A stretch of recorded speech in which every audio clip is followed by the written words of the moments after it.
ঘন জঙ্গলের মাঝখানে একটি ছোট আশ্রম ছিল। আশ্রমে বাস করতেন এক মহাযোগী, স্বামী ঈশান। তার মুখে গভীর শান্তি এবং চোখে এক অপূর্ব তেজ ছিল। দূর দূরান্ত থেকে মানুষ তার বাণী শুনতে ও আশীর্বাদ নিতে আসত। সেই রাত প্রবল বৃষ্টিতে ভিজে এক নারী আশ্রমের দরজায় এসে দাঁড়ালেন।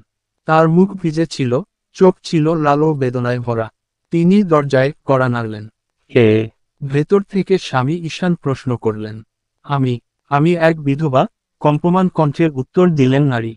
আমাকে আশ্রয় দিন। স্বামী ঈশান দরজা খুললেন। সামনে দাঁড়িয়ে ছিলেন এক যুবতী, যার চোখে লুকানো ছিল এক গভীর রহস্য ও যন্ত্রণা। তিনি তাকে ভেতরে নিয়ে গেলেন এবং একটি তোয়ালে দিলেন শুকানোর জন্য। তোমার নাম কি? স্বামী ঈশান জানতে চাইলেন। আমার নাম রঞ্জনা, বললেন নারী। রঞ্জনা এক বড় জমিদারের স্ত্রী ছিলেন, কিন্তু তার জীবন ছিল দুঃখ ও সংগ্রামে ভরা। তিনি জানালেন যে তার স্বামীর আকস্মিক মৃত্যু কোনো দুর্ঘটনা ছিল না, বরং এটি একটি ষড়যন্ত্র ছিল। তার স্বামীর হত্যাকারীরা এখন তাকে হত্যা করতে চায়, কারণ তার কাছে তাদের অপরাধের প্রমাণ রয়েছে। আশ্রমে থাকার সময় রঞ্জনা ধীরে ধীরে শান্তি পেতে লাগলেন। অন্যদিকে স্বামী ঈশানও অনুভব করলেন যে রঞ্জনার উপস্থিতিতে আশ্রমে এক নতুন শক্তির সৃষ্টি হয়েছে। তিনি নিজেকে সব রকমের মোহ থেকে মুক্ত রেখেছিলেন, কিন্তু রঞ্জনার প্রতি এক অদ্ভুত স্নেহ অনুভব করতে লাগলেন। একদিন আশ্রমের বাইরে কিছু অপরিচিত লোক এলো এবং রঞ্জনার সম্পর্কে খোঁজখবর নিতে লাগল। স্বামী ঈশান তাদের ফিরিয়ে দিলেন, কিন্তু পরে রঞ্জনাকে জিজ্ঞাসা করলেন, ওরা কারা? রঞ্জনা বললেন, ওরা সেই লোকেরা যারা আমার স্বামীকে হত্যা করেছে। ওরা আমার পেছনে লেগেছে, কারণ আমার কাছে ওদের অপরাধের প্রমাণ আছে। কি প্রমাণ? রঞ্জনা তার চুলের মধ্যে লুকানো একটি ছোট বাক্স বের করলেন। তাতে কিছু কাগজ ও একটি পেনড্রাইভ ছিল। স্বামী ঈশান বললেন, এখন সময় এসেছে সত্য প্রকাশ করার। আমাদের পুলিশের কাছে যেতে হবে। রঞ্জনা ভীত কণ্ঠে বললেন, ওরা খুব শক্তিশালী।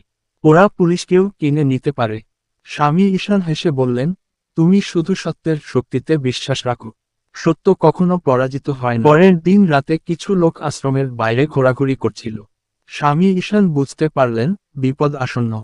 সকাল হলে তিনি রঞ্জনাকে নিয়ে পুলিশের কাছে যাওয়ার সিদ্ধান্ত নিলেন।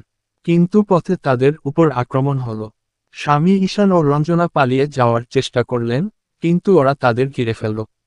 স্বামী ঈশান সাহসের সঙ্গে লড়লেন, আর রঞ্জনা পুলিশ ডাকতে দৌড়ালেন। অবশেষে পুলিশ এসে অপরাধীদের গ্রেফতার করল, কিন্তু এই লড়াইয়ে স্বামী ঈশান গুরুতর আহত হলেন। রঞ্জনা কাঁদতে কাঁদতে বললেন, স্বামীজি, আমাকে ছেড়ে যাবেন না। স্বামী ঈশান ধীরে বললেন, সত্যের জন্য আত্মত্যাগী পরম ধর্ম। তাকে হাসপাতালে নেওয়া হলো। রঞ্জনা দিনরাত তার পাশে থেকে সেবা করলেন। কিছুদিন পর স্বামী ঈশান সুস্থ হয়ে আশ্রমে ফিরে এলেন। তিনি রঞ্জনাকে বললেন, এখন তোমার জীবন নতুন পথে চলবে। রঞ্জনা আবেগে বললেন, আপনার ছাড়া আমি কিভাবে পথ চলব? স্বামী ঈশান বললেন, তোমার এখন একটি উদ্দেশ্য আছে। এই আশ্রমকে সামলাও এবং দুঃখী মানুষদের সেবা করো। কিছুদিন পর স্বামী ঈশান বললেন, এখন আমার সময় এসেছে। আমাকে হিমালয়ে যেতে হবে। রঞ্জনা কাঁদতে কাঁদতে বললেন, আপনি আমাদের ছেড়ে যাবেন না। স্বামী ঈশান বললেন, সত্যিকার প্রেম ত্যাগের মধ্যে রয়েছে। তুমি আমার স্মৃতিকে সেবার মাধ্যমে জীবিত রাখো। তিনি হিমালয়ের পথে রওনা হলেন। একদিন আশ্রম পরিষ্কার করার সময় রঞ্জনা একটি পুরনো সিন্দুক পেলেন। তার ভেতরে লেখা ছিল, স্বামী ঈশানের মধ্যে তোমার মৃত স্বামীর আত্মা ছিল। তোমার সুরক্ষার জন্য ঈশ্বর তাকে পাঠিয়েছিলেন। তোমার স্বামীর হত্যাকারীরা শাস্তি পাওয়ার পর ঈশ্বর তাকে আবার ফিরিয়ে নিয়েছেন। এটি পড়ে রঞ্জনার চোখ বিস্ময়ে বড় হয়ে গেল। তিনি কেঁদে উঠলেন এবং ঈশ্বরকে কৃতজ্ঞতা জানালেন। এরপর তিনি পুরো নিষ্ঠা ও ভক্তির সঙ্গে আশ্রমের সেবা ও ঈশ্বরের সাধনায় লিপ্ত হলেন। এই গল্প প্রেম, ত্যাগ ও আত্মিক উন্নতির এক অনন্য দৃষ্টান্ত।